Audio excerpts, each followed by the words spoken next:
Father, again, we come to you this morning, and I just thank you for the opportunity to come and worship, the opportunity to just be here as you've called me to be and to continue to preach your word.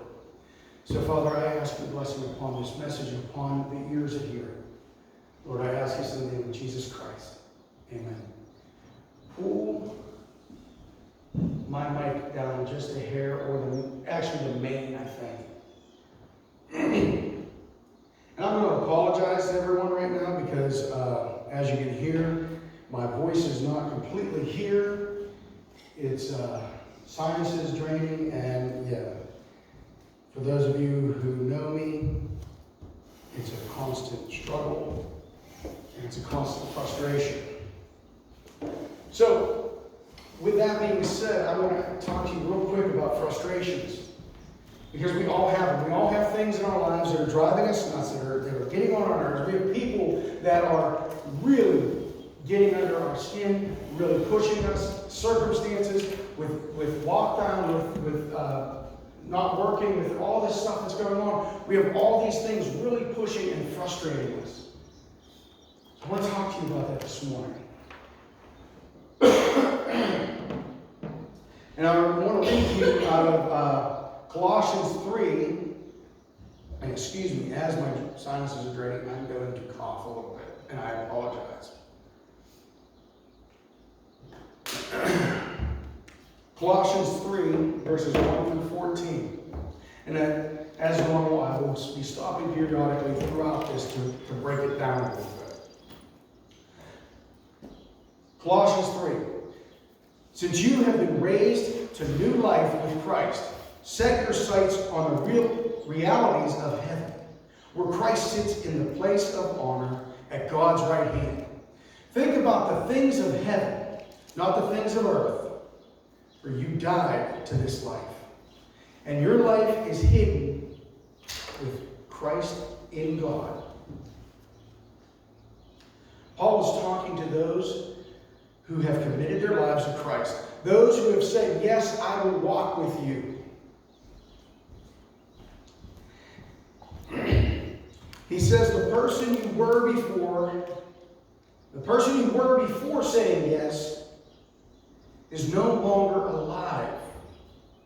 You sacrificed that person and that life to live with Christ. You gave it up for eternity in heaven. And the new life, or your real life, as Paul says, is hidden in Christ.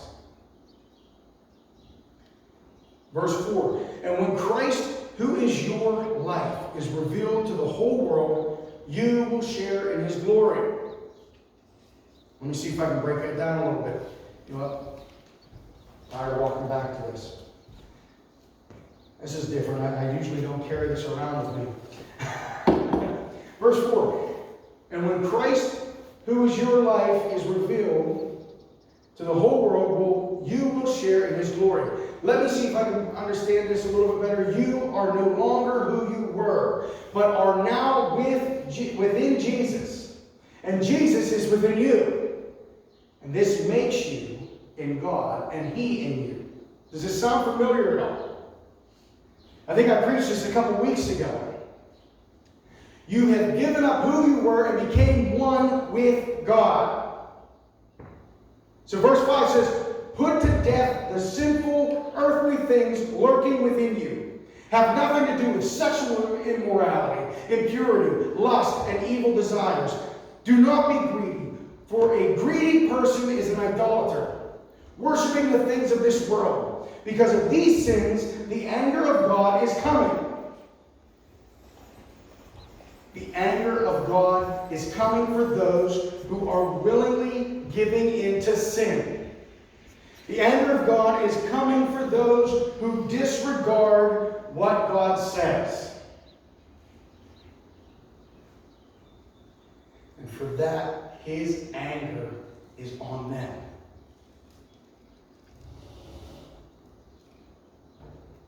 But remember, you who have given your life to Jesus, you who have given your life to Jesus, pick up in verse 7. You used to do these things when your life was still part of this world. So that anger was meant for you. But you no longer are part of the world. Verse 8, but now is the time to get rid of the anger, rage, malicious behavior, slander, and dirty language. Don't lie to each other, for you have stripped off the old sinful nature and all the wicked deeds. Remember, you are no longer the you of yesterday. You are the you who is one with God. Verse 10 says, put on your new nature and be renewed as you learn. As you learn to know your Creator and become like Him. In this new life, it doesn't matter if you are a Jew or a Gentile, circumcised, uncircumcised, a barbaric, uncivilized, a slave, or free. I love this part. Christ is all that matters. Repeat that. Christ is all that matters. And He lives in all of us. Since God chose you to be holy people, He loves you. And you must clothe yourselves with tender-hearted mercy, kindness, humility, gentleness, and patience. I want you to pay close attention to verse 13. Make allowances for each other's faults and forgive anyone who offends you. Did you hear it? Forgive anyone. Not some, not the ones who have something to offer, not the ones who apologize, not the ones who look pretty or handsome, but anyone, all. We must make allowances for their faults. And yesterday I'm trying to think of what does it mean to make allowances? What does that word mean? And it's literally a synonym for budget. For those of you that know finances or know how to do finances and you budget money for things, you put money aside, you put things aside in case things or to pay things. So you're making an allowance, you're making a budget for when people do stupid things. Seriously, think about that. When something comes up that you are not prepared for or that is very irritating to you, you have budgeted patience. You've budgeted forgiveness and mercy. You're making an allowance for that. That's what Paul's saying. You need to hold that mercy in your heart. You need to hold that love in your heart. You need to be able to allow for people's stupidity. And I say that with confidence because it's something I need to learn. Sometimes people can really irritate me. Situations can really put me over the edge. And I just can't let things go. For instance, we had a great day yesterday. We got to serve our community. We got to serve people and talk with people and hand out food and just enjoy the company of people as they come in and just talk to us because everyone wants something to talk to right now. We got to enjoy that. It was a very great day. We got to, 140 roughly? 132 people come through yesterday. We got to feed them and talk with them. And it was great.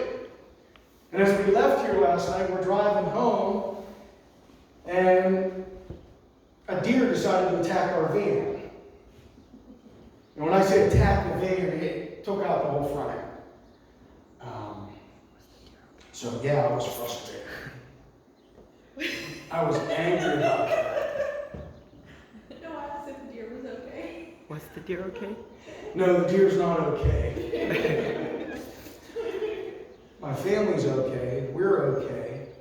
The van, I'm not so sure about.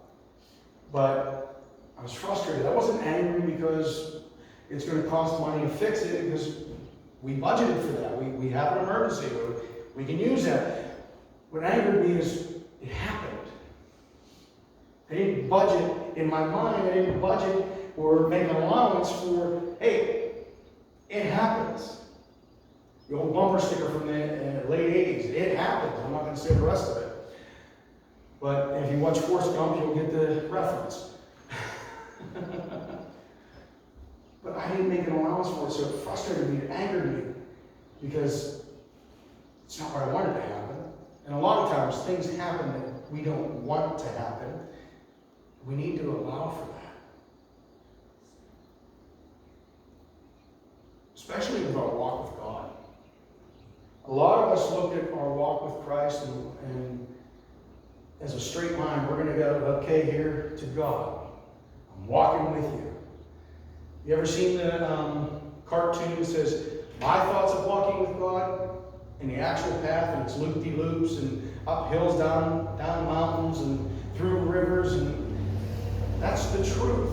We don't allow for that. We don't budget for that. And we get frustrated, we get angry, and we just want everything to go the way we planned it. And we want people to conform to the way we do things. It would make things so much easier. No, and we all think that, oh, it would just be so much easier if people did things the way I do it. And we all think that. So we're always constantly butting heads. Well, we got to do it this way. So-and-so says we got to do it their way.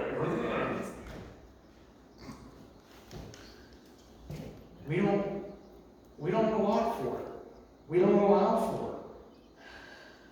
As we talked last week about being humble, our way is not always the right way. It's not always the best way. It's the best way that we know. And like I said, I'm guilty of this. I have a certain routine. Every Sunday, I'm up and I want to be here at 8 o'clock. Service doesn't start until 10:30, but I want to be here at 8. My family drags their feet.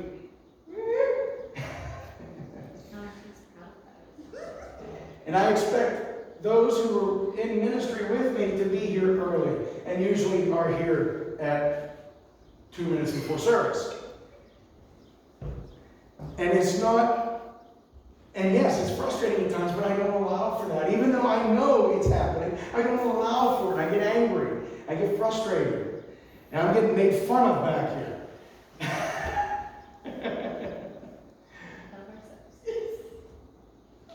So, with all that goes on,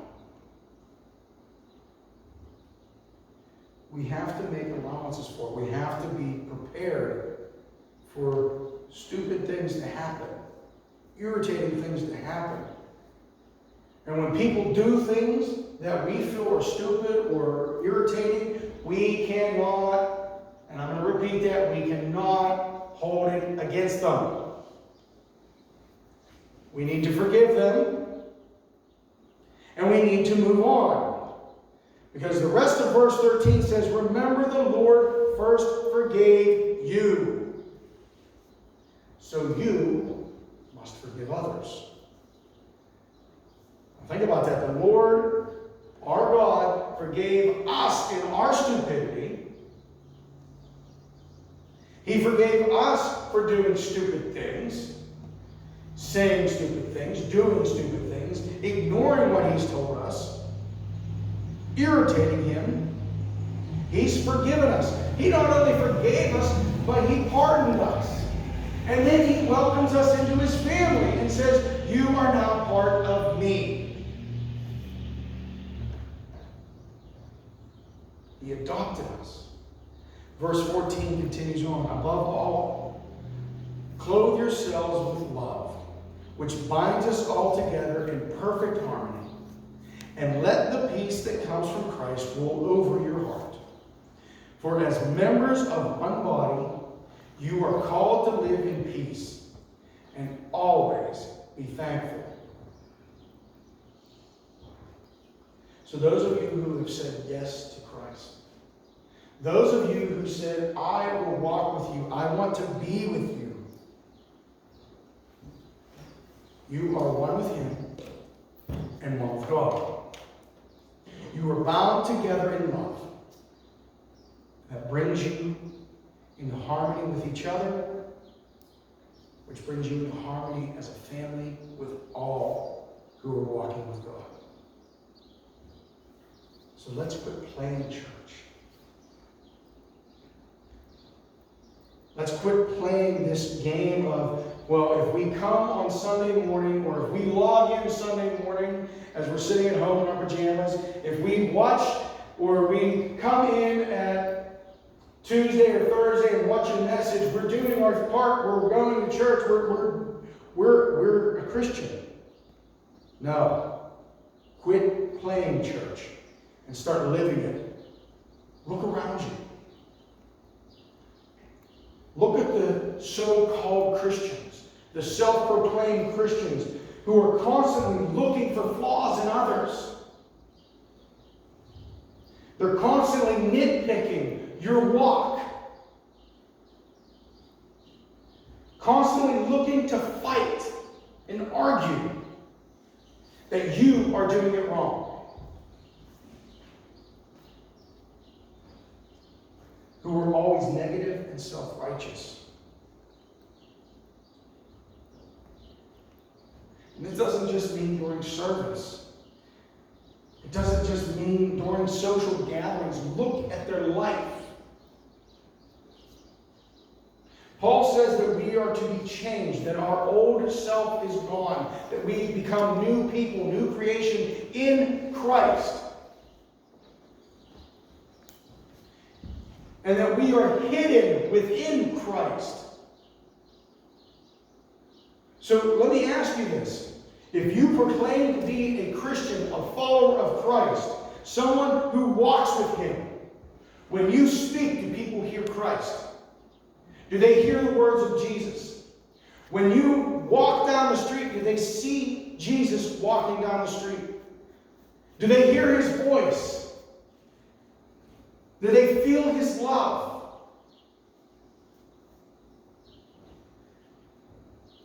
Do they feel His embrace in your touch?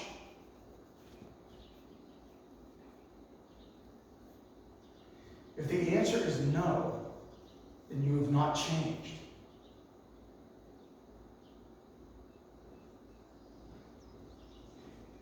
And if you have not changed, that anger that we talked about, God's anger is still upon you. That anger is still set on you.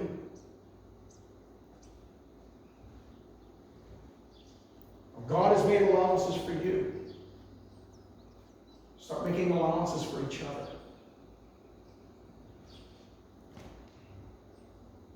Because His anger does not need to come on you. It does not need to be directed at you. You need to learn how to move out of His way. To allow for people to make mistakes. And instead of pointing them out and yelling at them and putting them down, to stand beside them and say, well, let me help you. Humbly, not arrogantly. You know, you did that wrong, you should really do it this way. No. You know what? We all screw up. We all make mistakes. We all have faults. So let's do this thing together. Let's walk this walk together. Let's walk in stride together.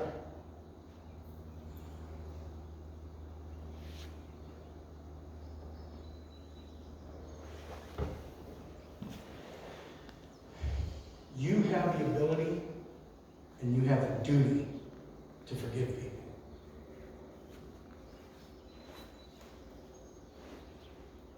You have the ability and the duty to forgive others for what they've done. Not only to you, but to anyone. And be the example of Christ.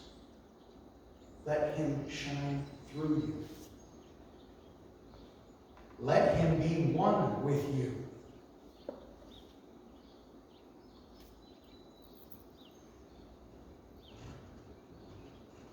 You hear all the time about people that are angry about things that have been done to them or said to them or done to somebody else that they care about. And the anger on all ends is ridiculous.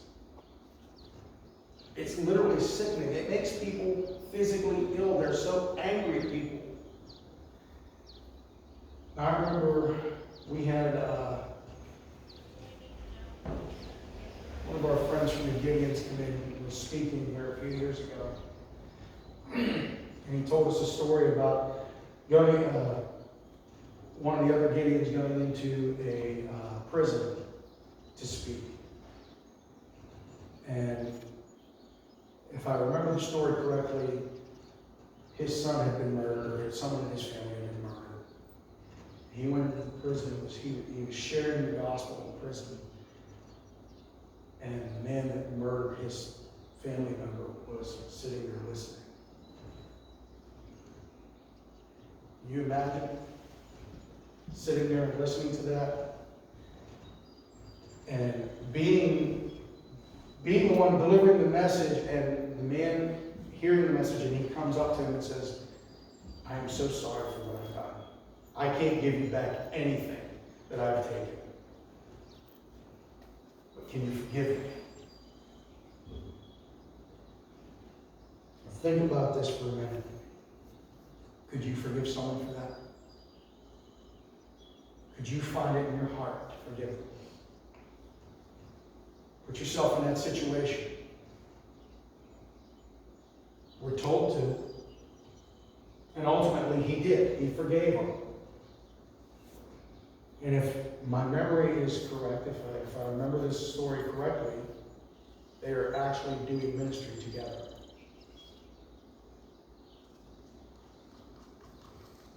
The two of them are doing ministry together, which I find is awesome.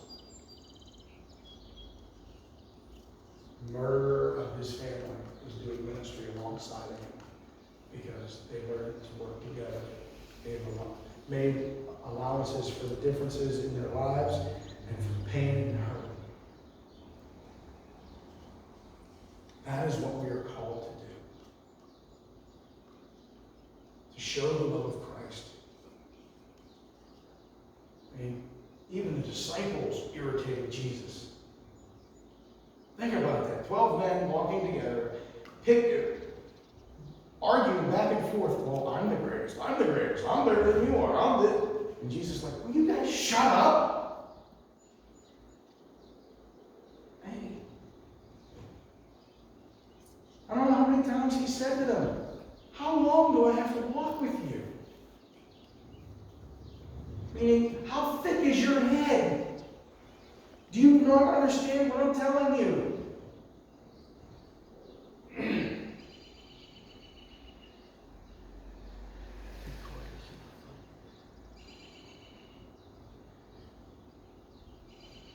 We need to forgive each other and make allowances for the stupidity in our lives, the irritations, the things that anger us.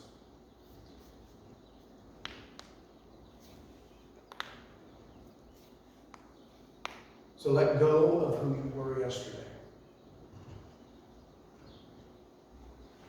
Become who God created you to be. The person who said yes to Jesus. Allow Jesus to work through them. Allow the Holy Spirit to speak through them. Speak through you.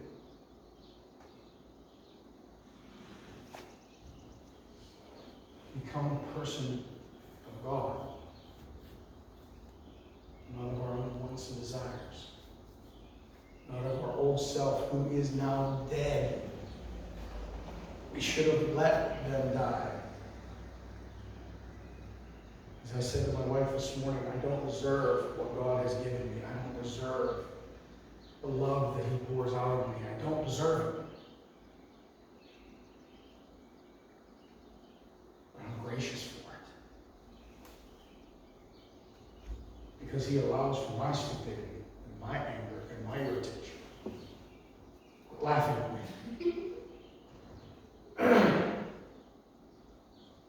Be who God's calling you to be. Let go of your wants and desires, that old person you were. Become that new creation. So let's pray.